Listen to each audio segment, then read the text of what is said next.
बिस्मिल्लाहिर्रहमानिर्रहीम। अस्सलाम वालेकुम स्टूडेंट्स। बेटा आज हम करेंगे सप्लायर डिस्काउंट ऑफर। हेडिंग बनाएं, supplier discount offer. Supplier discount offer. Supplier discount offer.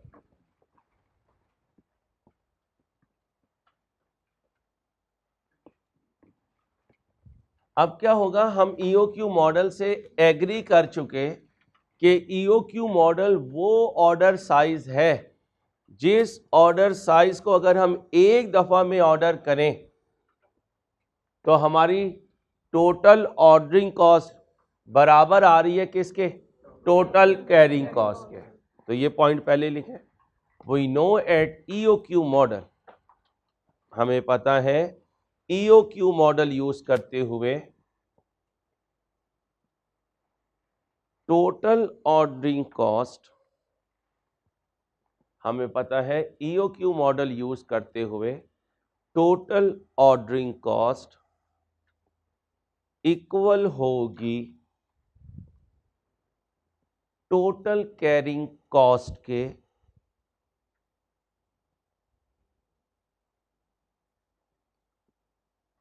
in the absence of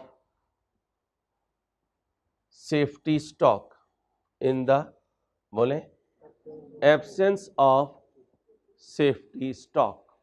safety stock क्या होता है ये बाद में करूंगा, लिखवा इसलिए दिया ताकि आगे चल के कहीं कंफ्यूजन ना हो जाए।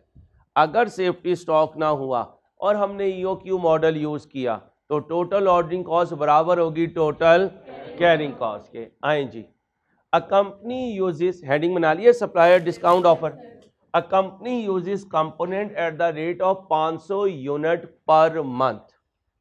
अब ये डिमांड पर मंथ है, हमें लेके जाना है इसे एनुअल डिमांड पे। एक साल में कितने महीने?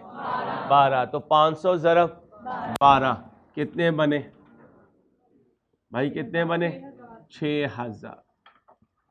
which are bought in at a cost of 1.2 each। ये क्या है? Purchase price each from the supplier। it costs ₹20 each time to place an order। एक ऑर्डर को प्लेस करने की कॉस्ट 20 है regardless of the quantity order. अब मुझे बताएं ऑर्डरिंग कॉस्ट के साथ क्या लिखा हुआ है? An order. तो कौन सी कॉस्ट बनी है? वेरिएबल। क्या बनी? जो पर एक्टिविटी लिंक कर जाए, जो पर 100 एक्टिविटीज लिंक कर जाए, पर डजन एक्टिविटीज लिंक कर जाए। शाबाश। The supplier offers a 5% discount on purchase price. कहता है 1.2 नहीं लूंगा, 1.2 का 95% ले लूंगा अगर तुम मुझे ऑर्डर करो 2000 यूनिट या 2000 यूनिट से ज्यादा। इस वक्त मेरी ईओक्यू का लेवल क्या है? 1000। होल्डिंग कॉस्ट का दूसरा नाम कैरिंग कॉस्ट, तीसरा नाम स्टोरेज कॉस्ट, और भी बहुत से नाम है, 1 बाय 1 स्क्रीन पर लाऊंगा। इस 20% per annum of the value of inventory held. Value का मतलब परचेज प्राइस, वैल्यू का मतलब परचेज प्राइस। तो आज जो कैरिंग कॉस्ट है उसका लिंक किससे है? परचेज प्राइस से। अब जाएं जरा मेरी डिस्कशन में, क्या कहा था? वेरिएबल कॉस्ट को शो करने के दो अंदाज हैं, या पर यूनिट शो कर दें या परसेंटेज में शो कर दें। तो आज भी ये होल्डिंग कॉस्ट क्या है? एक वेरिएबल कॉस्ट है, एक ऑल्दो परसेंटेज में है। तो परसेंटेज में हो या पर एक्टिविटी हो या नंबर ऑफ एक्टिविटीज पर बेस करे, this will always be a variable cost. और जो पीरियड पर बेस करेगी, टाइम पर बेस करेगी, वो हमेशा फिक्स्ड कॉस्ट है। Should the discount be accepted? What do mean by order size? Order size किसे कहते हैं? एक दफा में जो क्वांटिटी बाय की जाए, ऑर्डर साइज किसे कहते हैं? इस वक्त एक दफा में कितनी बाय कर रहा हूं, वो कह रहा है एक दफा में कितनी बाय करो, तो एक दफा में अगर 1000 बाय करूं तो एक ऑर्डर साइज 1000 हो गया। वो कह रहा है एक दफा में 2000 बाय करो तो दूसरा ऑर्डर साइज 2000 हो गया। कल कितनी कैलकुलेशन की थी? 7। EOQ number of order, total ordering cost, average stock, total carrying cost, purchase cost, total cost. तो कल कितनी कैलकुलेशन की थी? तो आज 7 कैलकुलेशन ये वाली, इनमें से एक नहीं करूंगा EOQ वाली, क्योंकि वो गिवन है। उधर भी ऑर्डर साइज गिवन है, तो बाकी बची 6 कैलकुलेशन। इन 6 कैलकुलेशन करके टोटल कॉस्ट कैलकुलेट करूंगा। दोनों ऑप्शन में से उसे सिलेक्ट करूंगा जहां कॉस्ट। हम बिजनेस में 2 काम करने आते हैं, या तो प्रॉफिट को मैक्सिमाइज करने आते हैं या कॉस्ट को। तो लिखें, in business either we want to maximise profit और मिनिमाइज कॉस्ट।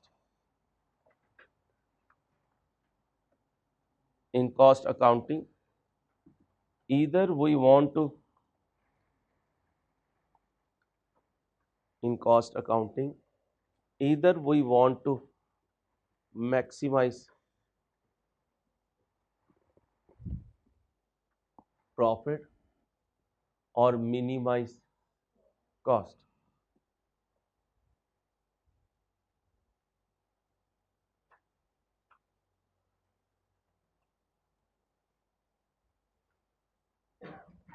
ओके हो गया।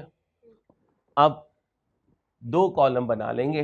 एक कॉलम में EOQ मॉडल की कैलकुलेशन होंगी और दूसरे कॉलम में सप्लायर की जो ऑफर है 2000 यूनिट की, उसकी कैलकुलेशन होगी। किसे सिलेक्ट करेंगे? जहां कॉस्ट कम होगी, जहां कॉस्ट कम होगी।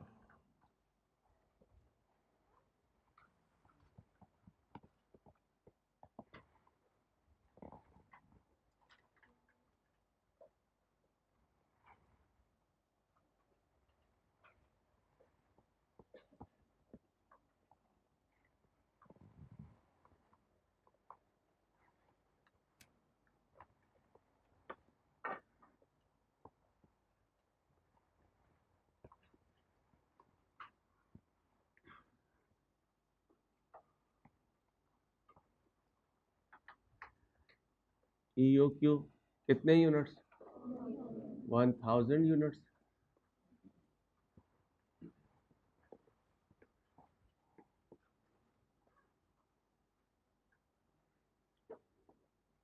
सप्लायर ऑफर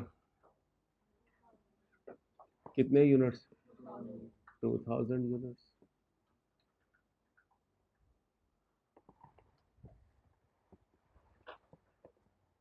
ओके हो गया। अब बताएं जी, EOQ कितनी है भाई? EOQ कितनी है? 1000 यूनिट्स। क्या चाहिए मुझे? Number of orders. Number of orders formula बताएं।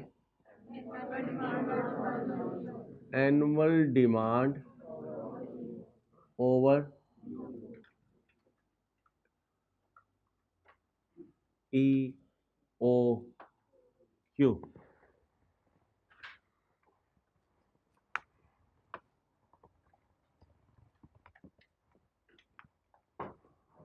एनुअल डिमांड बताएं।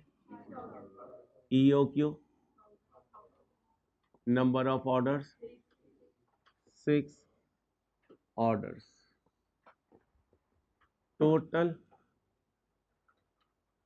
ऑर्डरिंग कॉस्ट फार्मूला बोले। Number of orders multiply by ordering cost per order. Number of orders बताएं। 6। Ordering cost per order 20। Answer कितना आया? 120। एवरेज स्टॉक के लिए हमने assumption क्या ली हुई है? हाफ ऑफ EOQ हर वक्त बिजनेस के गोडाउन में मौजूद रहेगा। तो average stock is equal to EOQ divided by 2, EOQ बताएं, डिवाइडेड बाय आंसर 500 यूनिट्स है, केजीज है, यूनिट्स है। एवरेज स्टॉक आ गया। अब total holding cost, total holding cost क्या है? Average stock multiply by holding cost per unit per annum. Average stock कितना है? 500। होल्डिंग कॉस्ट पर यूनिट 20% नहीं लगाना, पहले प्राइस बतानी है कितनी है, 1.2। इसका कितने परसेंट? 20%। इसका कितने परसेंट? इधर देखें भाई, कल तक carrying cost per unit question में गिवन थी, आज गिवन नहीं है। ये बताया है कि वो परचेज प्राइस का 20% है और डिस्काउंट के बगैर परचेज प्राइस कितनी चल रही है? 1.2। उसका कितने परसेंट ले लिया? 20% ले लिया। अब बोले आंसर जी भाई, कितना आया? 120। जब सेफ्टी स्टॉक नहीं होता, क्या होता है सेफ्टी स्टॉक? इसे अभी भूल जाए। जब सेफ्टी स्टॉक नहीं होता तो EOQ मॉडल में total ordering cost, total carrying cost equal होती है। अब आ जाए परचेज कॉस्ट। परचेज कॉस्ट, साल में कितने यूनिट्स बाय करने हैं? 6000। एक की प्राइस 1.2, कितना बना? रुपी 7200। अब बनेगा total purchase cost, total purchase cost. Total ordering cost कितनी है? 120। Total purchase cost 7200। Total carrying cost 120। Final answer 7440।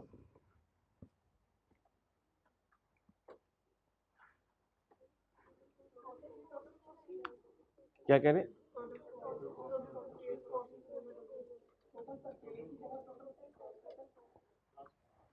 Total cost, लो ये कौन सा मॉडल लगाया? अब उसकी ऑफर आई है कि मुझसे 2000 खरीदो या 2000 से ज्यादा एक दफा में खरीदो। इसका मतलब वो हमें ऑर्डर साइज खुद बता रहा है, उसके हिसाब से ऑर्डर साइज कितना है? बोले 2000 यूनिट्स। तो याद रखना EOQ भी एक ऑर्डर साइज ही होता है भाई, EOQ भी एक ऑर्डर साइज ही होता है। Okay, number of orders, number of orders, annual demand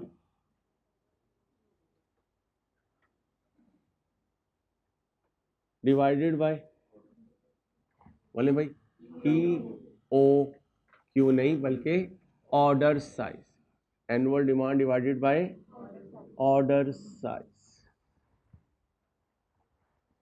annual demand कितनी है? 6000। Order size 2000। Number of orders 3 orders. कितने ऑर्डर्स? 3 ऑर्डर्स। जब कंपैरिजन कर रहे होंगे और फ्रैक्शन में आंसर आ जाएगा तो राउंड ऑफ करोगे या फ्रैक्शन ही लोगे? फ्रैक्शन ही लोगे, अदरवाइज कंपैरिजन आउट हो जाएगा। ठीक है, इसके बाद total ordering cost, total ordering cost,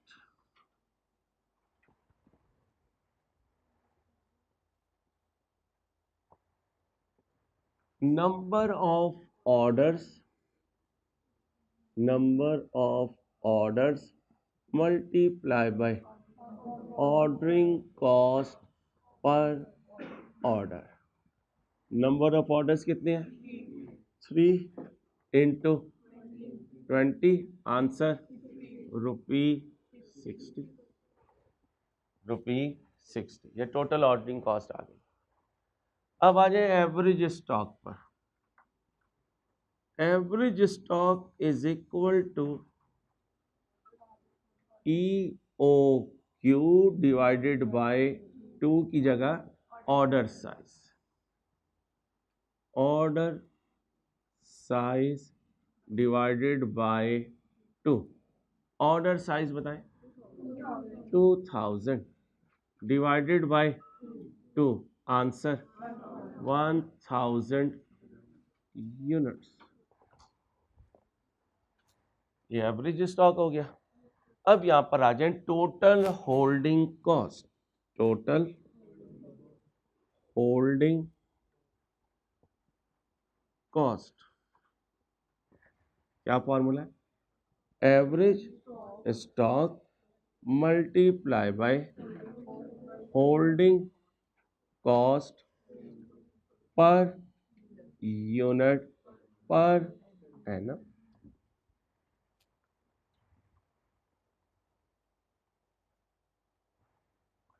अब बताएं जी एवरेज स्टॉक कितना है? 1000 यूनिट्स। अब जरा ध्यान से, सप्लायर जब मैं 2000 यूनिट एक दफा में बाय करूंगा तो मुझे 1.2 चार्ज करेगा या डिस्काउंट देगा? कितनी डिस्काउंट देगा भाई, कितनी देगा? अब जरा ध्यान से देखना, पहले मैं वो प्राइस निकालूंगा जो सप्लायर मुझे चार्ज करेगा, और वो मुझे चार्ज करेगा 1.2 का 95%। जब ये परचेज प्राइस चेंज हो जाएगी तो इस पर जब 20% लगाऊंगा तो वो 20% भी फिगर को चेंज कर चुका होगा। यहां 1.2 का 20% है, लेकिन यहां पहले 1.2 का 95% है और फिर 20% उस पर कैरिंग कॉस्ट है। ओके है, टेंशन तो नहीं। अब बताएं टोटल होल्डिंग कॉस्ट जी 228, ये आ गई होल्डिंग कॉस्ट। अब मुझे कैलकुलेट करनी है परचेज कॉस्ट। क्या करनी है? Purchase cost. Total annual demand बताएं भाई 6000। अब मुझे 1.2 नहीं पे करना, मुझे तो 1.2 का 95% पे करना है। आंसर बताएं जी। 6840। टोटल कॉस्ट क्या? टोटल कॉस्ट बताएं जी। ऑर्डरिंग कॉस्ट कितनी है? 60। Purchase cost 6840। Holding cost 228। Answer 7128। जी भाई, कहाँ कॉस्ट ज्यादा है? EOQ में। कहाँ कॉस्ट कम है? हम लीजिए लिखें, as there is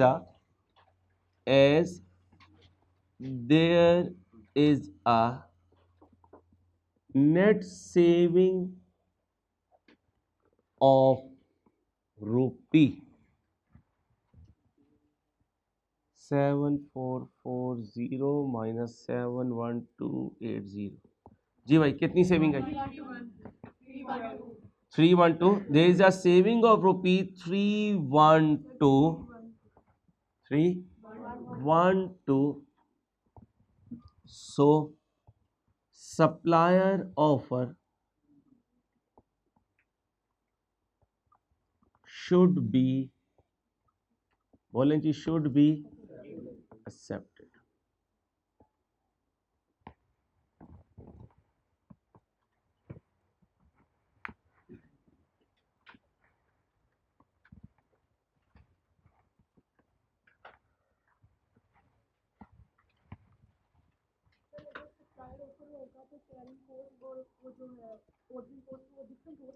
जी हो सकती है, सामने डिफरेंट है। ये देखें इधर कुछ और है और इधर कुछ और है। वो तो सिर्फ EOQ मॉडल ऐसा मॉडल होगा जिस पर सेफ्टी स्टॉक की एब्सेंस में ये दोनों कॉस्ट सेम होंगे। उस्ताद को भी दुआ में याद रखते हो, ये बस अपने अपने लिए मांगते रहते हो? याद रखा करो यार, दुआओं की ज़रूरत होती है, इंसान दुआओं से चल रहा होता है।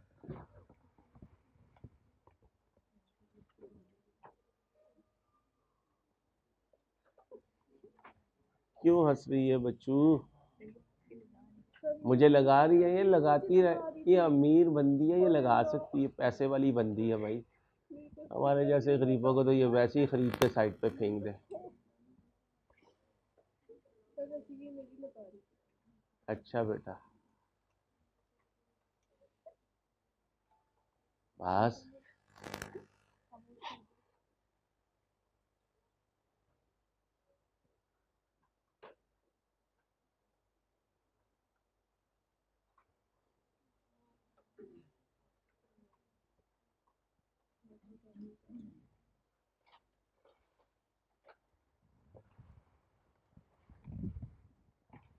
कल मैंने तुम्हारे लिए एक पासपोर्ट का प्रैक्टिस सेट निकाला था, कहीं गायब हो गया?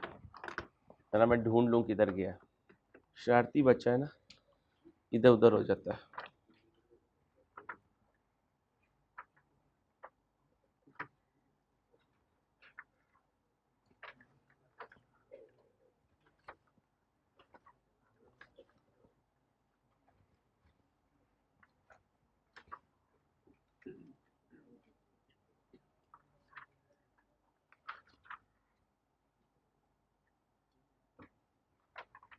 हेडिंग बनाएं बेटा, बातें नहीं प्लीज। सेफ्टी स्टॉक, हेडिंग बनाएं सेफ्टी स्टॉक। क्या हेडिंग बनाएं? Safety stock.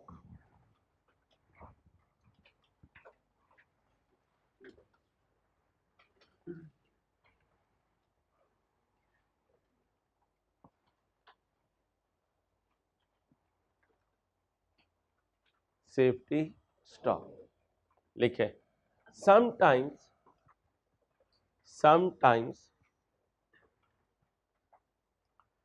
बिजनेस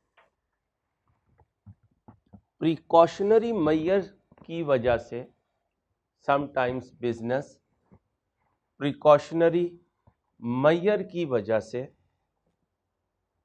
किस रीजन की वजह से? प्रिकॉशनरी मेजर की वजह से कुछ एक्स्ट्रा स्टॉक,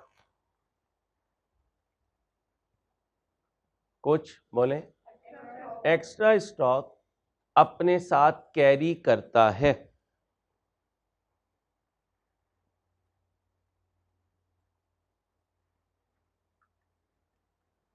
आम तौर पर इस स्टॉक के इस्तेमाल की नौबत नहीं आती। क्या कहा? आम तौर पर इस स्टॉक के इस्तेमाल की नौबत नहीं आती।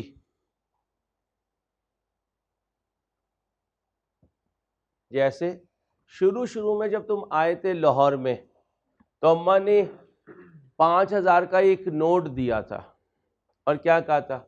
इसको वॉलेट की हिडन पॉकेट में रख ले बेटा, और जाके लाहौरियों को ना बताएं कि मेरे पास 5,000 का एक और नोट भी है। खुदा ना खासा, अल्लाह ना करे, जब कोई बहुत सीवियर किस्म की परेशानी हो फिर इसे इस्तेमाल कर ली। फर्माबरदार बच्चे बच्चियों ने आज भी वो नोट वैसे ही छुपाया हुआ है। जैसे मैं अपनी यंग एज में, तुम्हारी ज़माने में जब होता था कहीं जाता था तो सॉक्स में रख लिया करता था पैसे, सॉक्स पहन के ही सोता रहता था, क्योंकि सॉक्स उतारूंगा तो फिर पैसे भी नजर आएंगे। अम्मा कहती थी सॉक्स में रख लो, तो वो सॉक्स में रख लिया करता था, और वो पैसे अक्सर इस्तेमाल करने की नौबत नहीं आती। इस एज में कर लो, जब क्वालिफाई कर लोगे ना तो तुम हिडन पॉकेट में भी रखोगे, वो वहां से भी निकाल लेगी। और क्या कहेगी, तुम्हारी क्या जरूरत, क्या कहेगी, तुम्हारी क्या जरूरत। तो जितने कपड़े पहनने हैं, जितनी वेस्ट कोट पहननी है पहन ले बेटा, उसके बाद वेस्ट कोट के बगैर ही रहा करेगा, ठीक है, क्योंकि तेरी कोई ज़रूरत रहेगी नहीं, और जो तेरी ज़रूरत होगी तेरा कार्ड भी उसी के पास होगा। मतलब से रमज़ान है इसलिए तुझे दुआएं दे रहा हूँ। अब मेरे दोस्तों हुआ क्या, कंपनी ने कुछ स्टॉक उठा के रख लिया किसी प्रिकॉशनरी मेजर के लिए, और इसको इस्तेमाल करने की नौबत तो नहीं आई, लेकिन इस पर क्या इनकर हुए जा रही है, इस पर कॉस्ट इनकर हुए जा रही है। एक तो जो ख़रीदा था उसकी परचेज प्राइस, और दूसरा इसकी होल्डिंग कॉस्ट। कौन सी कॉस्ट, ऐसा स्टॉक क्योंकि हर वक्त बिजनेस में पड़ा रहता है, तो फिर ऐसे स्टॉक की प्रेजेंस में एवरेज स्टॉक का फार्मूला तब्दील हो जाता है। किसका फार्मूला तब्दील हो जाता है, लिखें, क्योंकि इस स्टॉक को स्टोर करने की कॉस्ट होती है, क्योंकि इस स्टॉक को स्टोर करने की कॉस्ट होती है,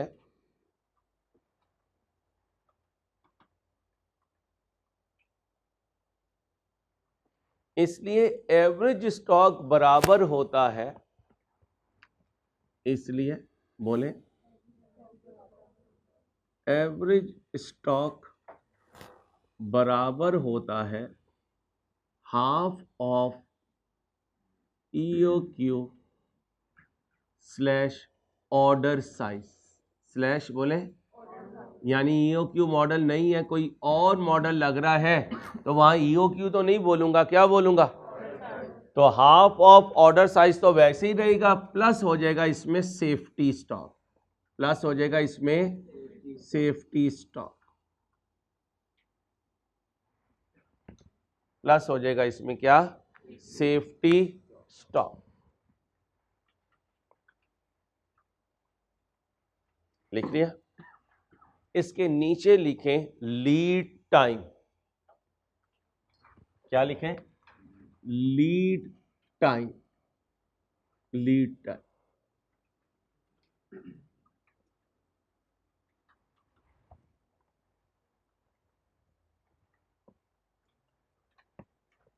lead time is a time period, lead time is a time period, lead time is a time period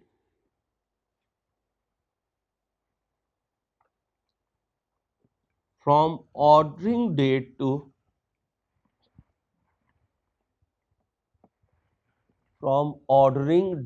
to receiving date.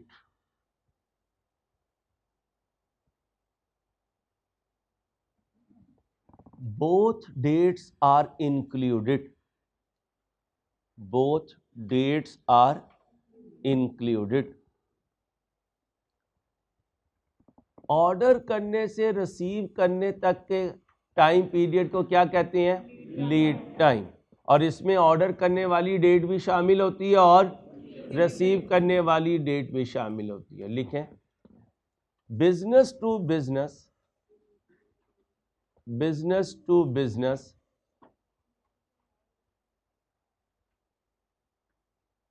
Comma time to time it varies, it varies। Pakistani army ने बेटा F-16 order करने हो तो lead time हो जाएगा, घंटों में हो जाएगा। अभी व्हाट्सएप करेंगे तो अमेरिकन जो है F-16 भेज देंगे, हमें नहीं भेजेंगे ना, सालों लग जाते हैं। क्या लग जाते हैं, सालों। अच्छा, आप किसी रेस्टोरेंट से, फास्ट फूड चेन से ऑर्डर करें तो लीड टाइम मिनट्स में होता है, 30 मिनट, 40 मिनट, 45 मिनट, ठीक है। गैर रमज़ान में ऑर्डर करें तो 40 मिनट, और इफ्तार के टाइम पे ऑर्डर करें तो बाज़ दफ़ा 1-1 घंटा लग जाता है, और बाज़ दफ़ा मगरिब की नमाज भी पढ़ लें तो ऑर्डर नहीं आता। फोक चल रही हो, धुंध हो, स्मोक हो, तो आमतौर पे लीड टाइम लॉन्गर हो जाता है। नॉर्मल टाइम, नॉर्मल वेदर चल रहा हो तो लीड टाइम भी नॉर्मल रहता है।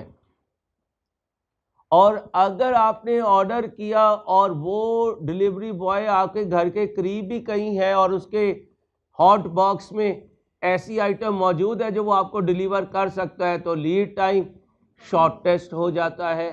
तो फिर लीड टाइम 3 तरह का होता है, मैक्सिमम, नॉर्मल, मिनिमम। तो लिखें, लीड टाइम में B maximum, normal, minimum. Normal का दूसरा नाम एवरेज है। नॉर्मल का दूसरा नाम बोलो, एवरेज है। नॉर्मल का दूसरा नाम एवरेज है।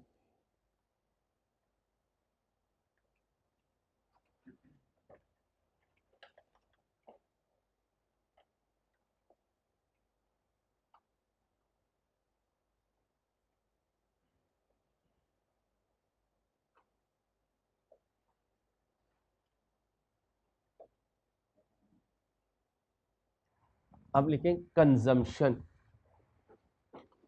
कंजम्पशन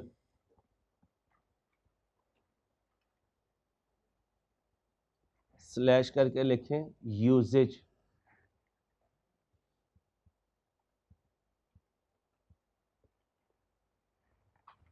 नीचे लिखें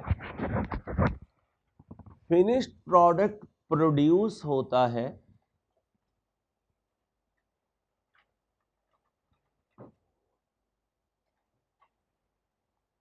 फिनिश्ड प्रोडक्ट बोले प्रोड्यूस होता है और इसकी प्रोडक्शन में रॉ मटेरियल कंज्यूम होता है। और इसकी बोले प्रोडक्शन में रॉ मटेरियल कंज्यूम होता है।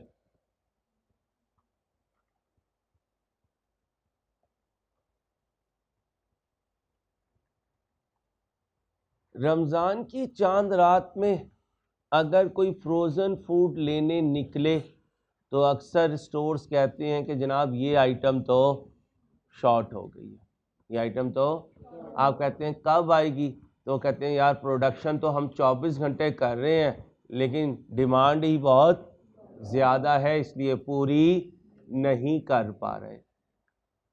बहुत गर्मी हो तो कोल्ड ड्रिंक्स शॉर्ट हो जाती हैं, आइसक्रीम शॉर्ट हो जाती हैं। बहुत ज़्यादा सर्दी हो तो कॉफ़ी शॉर्ट हो जाती है, हॉट सूप वगैरह जो है ये शॉर्ट हो जाते हैं।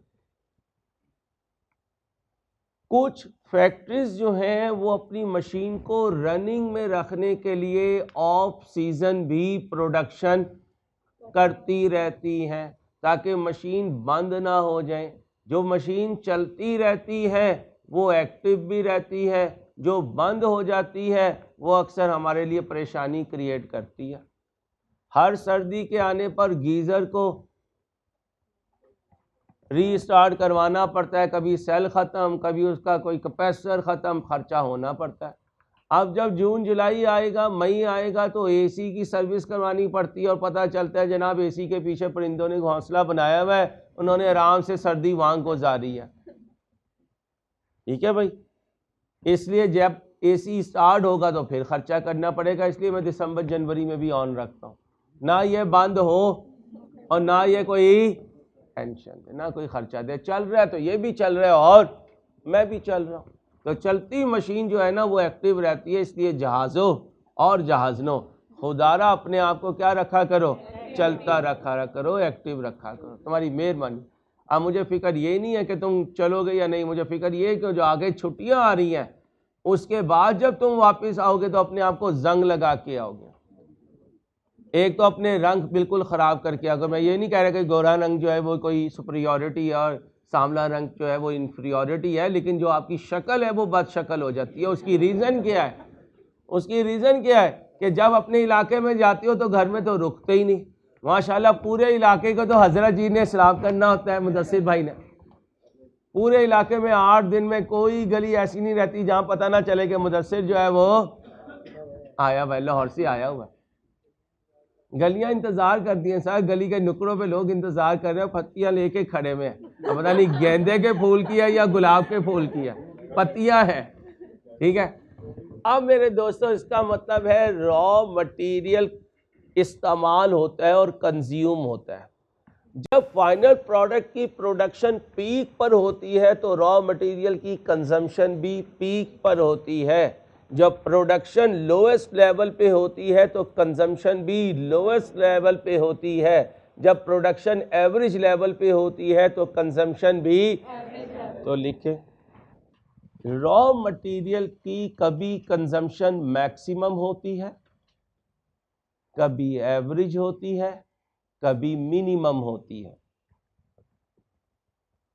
रॉ मटेरियल की कंजम्पशन कभी बोलिए मैक्सिमम होती है, कभी एवरेज होती है और कभी मिनिमम होती है।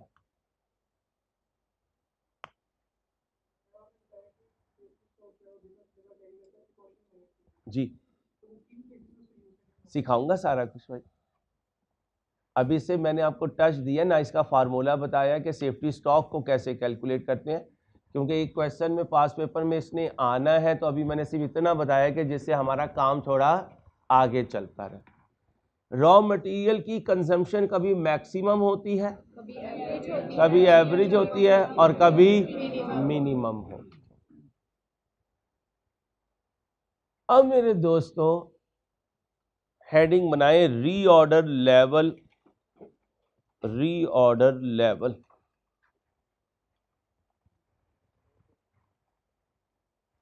घर में अम्मा अब्बा की नोकझोंक चलती रहती है। आजकल महंगाई के ज़माने में बजट पे चलती है? हर बच्चा हर बच्ची अपना पंखा खोल के बैठा हुआ होता है, उन्हें इसकी वजह से कि बिल कितना आना। अब्बा वली अहद के लिए कहते रहते हैं अपने वली अहद को, कहो बेटे को पंखा बंद करे। अम्मा फ़ौरन कहती हैं वो जो लाडली बैठी हुई है उसे भी कहें। अब अब्बा जी चुप होते हैं तो फिर अम्मा जी भी चुप हो जाती हैं, फिर वो दोनों पंखे खोले रहते हैं। एक में वली अहद आराम फरमाने में है, एक में शहजादी साहिबा जो है वो आराम फरमा रही है, ठीक है। अब्बा बेचारे लॉन्च में बैठे हुए पंखा बंद करके, क्योंकि औलाद जो है वो आराम फरमा रही है। अल्लाह हमें अपने माँ बाप की कदर दे, अल्लाह कदर दे। माँ बाप की कदर ना आई ना तो यकीन करें अल्लाह की भी कदर नहीं आती। उस दिन मौलाना का एक बयान चल रहा था, मुझे नहीं पता कौन से आलिम थे, उनका बयान मैंने वालदैन पे सुना तो मैं भेजने लगा था ग्रुप्स में। मैंने कहा बच्चे कहेंगे क्लास में भी अम्मा अम्मा अब्बा अब्बा लगा रहता है, व्हाट्सएप ग्रुप में कोई और बंदा भेज देता है रील, भेज भी क्या रहा है, अम्मा अब्बा की अहमियत का बयान भेजने में लगा मैं। फिर मैंने नहीं भेजा, मैंने फॉरवर्ड पे भी प्रेस कर दिया था। फिर मैंने कहा नहीं यार बच्चे ज़्यादा ही ना कहेंगे, यार ज़्यादा ही नसीहतें करता रहता है, लेकिन माँ बाप की कदर करें, इनकी रज़ा में अल्लाह की रज़ा है। अल्लाह को पाना है तो माँ बाप को पाएँ और माँ बाप की कदर करें। क्या लिखा है रीऑर्डर? बात ये हो रही है अम्मा अब्बा में नोकझोंक चलती रहती है। पिछले 2 दिन हो गए अम्मा ने कहा हुआ है क्या चावल ख़त्म हो गए हैं। मिजाजी खुदा अगर आपने पुलाव खानी है तो चावल ले आइएगा, जो सोसाइटी से चावल मिलते हैं वो अच्छे नहीं होते, उससे पुलाव सही दाम नहीं होता। अच्छा अम्मा है बड़ी तेज, चावल अभी किचन में पड़े हुए हैं। उन्हें अब्बा की नेचर का पता है कि मैंने 7वें दिन जिस दिन मारकर जमीन पे मारना है ना, इनके अब्बे ने उस दिन उठ के चावल लेकर आने हैं। लेकिन वो अपने अंदाजे के हिसाब से जो भी उन्होंने बकेट रखी हुई है, जो भी ड्रम रखा हुआ है, जो भी बॉक्स रखा हुआ है, ये वो बॉक्स है। और जब चावल यहां पहुंचते हैं तो वो अब्बा को कहना शुरू कर देती हैं क्या चावल खत्म हो गया। अब जो समझदार होती हैं और नमाजी होती हैं वो ये नहीं कहती चावल खत्म हो गए, वो क्या कहते हैं आते हुए चावल ले आइएगा, आते हुए चावल ले आइएगा। इसे कहते हैं हीला। क्या कहते हैं? हीला, बहाना। इससे झूठ से इंसान बच जाता है। जैसे कल एक साहब जो है ना मुझे बहुत फ़ोन कर रहे थे, मैं गया बताया मिसिस को डॉक्टर के लेकर। अब मैंने फ़ोन भी नहीं उठाया, मुझे पता था ये नाराज़ भी होंगे। मैं रोसे से 2 मिनट पहले घर में एंटर हुआ, मैं लेट गया बिस्तर पे, और बिस्तर पे लेट के मैंने की आँख बंद, फिर उठाया फ़ोन और मैंने उन्हें कहा यार लेट गया था। क्या कहा? अब झूठ नहीं हुआ, मैं वाकई लेटा हुआ था, लेट गया था। ना उन्होंने डिटेल पूछी ना मैंने बताई। इसे कहते हैं हीला, जिससे हम झूठ से बच सके। अल्लाह हमें झूठ से बचने की तौफीक दे और ऐसी बातों से भी बचने की तौफीक दे जो किसी के लिए नुकसान का सबब बने। अम्मा जब बकेट यहाँ पहुँचती है तो अब्बा को कहती है कि चावल ले आना, तो कह सकता हूँ अम्मा ने नया ऑर्डर प्लेस कर दिया, क्योंकि अम्मा ने तो अब्बा जी को ही कहना है ना, तो अम्मा ने नया ऑर्डर प्लेस कर दिया। अच्छा, अब्बा जी यकम को बेचते हैं, चौधरी साहब माशाल्लाह अन्य वाह उड़ाते हैं। जब 22 तारीख आती है तो पैसे यहाँ पड़े हुए होते हैं, तो फौरन मैसेज पे, अच्छा उस दिन कॉल नहीं करते अब्बा जी को, मैसेज करते हो और ऑफलाइन हो जाते हो और क्या कहती हो? अब्बा जी पैसों की जरूरत है। इसका मतलब अम्मा ने यहां पहुंचकर ऑर्डर प्लेस किया और आपने यहां पहुंचकर, जिस लेवल पर पहुंचकर नया ऑर्डर प्लेस किया जाता है वो पड़ी हुई क्वांटिटी को रीऑर्डर लेवल कहते हैं और ऑर्डर में मंगवाने वाली क्वांटिटी को रीऑर्डर क्वांटिटी कहते हैं। जो पड़ी हुई है वो रीऑर्डर लेवल है, जहां पे खड़े होकर नया ऑर्डर प्लेस किया। नए ऑर्डर में जो क्वांटिटी बोली, मसलन अब्बा जी ने सप्लायर को कहा 20 किलो चावल भेज देना, ये रीऑर्डर क्वांटिटी है, और घर में अभी 4 किलो पड़े हुए हैं, ये रीऑर्डर लेकिन रीऑर्डर लेवल रॉ मटेरियल की वो क्वांटिटी होती है, रीऑर्डर लेवल रॉ मटेरियल की वो क्वांटिटी होती है जिस पर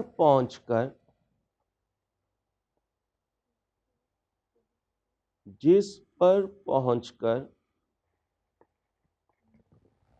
बिजनेस नया ऑर्डर प्लेस करता है, जिस पर पहुंचकर बिजनेस नया ऑर्डर प्लेस करता है,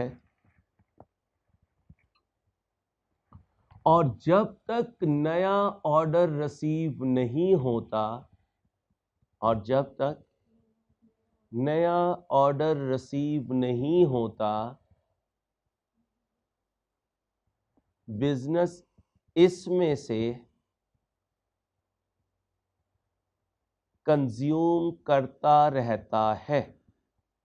बिजनेस बोले, इसमें से कंज्यूम करता रहता है। मैं अकेला तो नहीं हूं? आगे लिखे रीऑर्डर क्वांटिटी।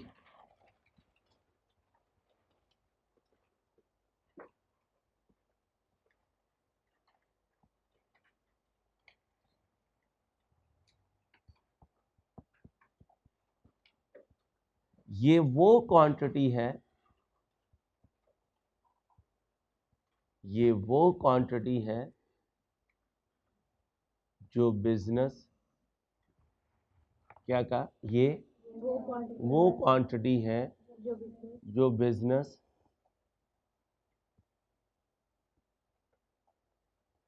एक दफा में ऑर्डर करता है। ये वो क्वांटिटी है जो बिजनेस एक दफा में ऑर्डर करता है। इसको ऑर्डर साइज भी कहते हैं।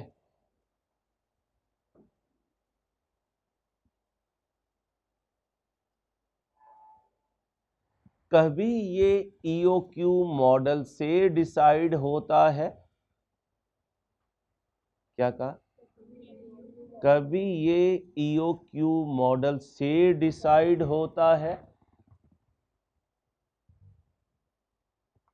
कभी ये सप्लायर की ऑफर से डिसाइड होता है। कभी ये सप्लायर की ऑफर से डिसाइड होता है।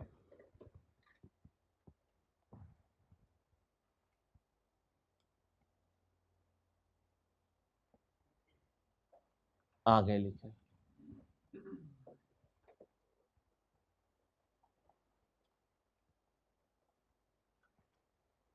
Maximum level of inventory, maximum level of inventory.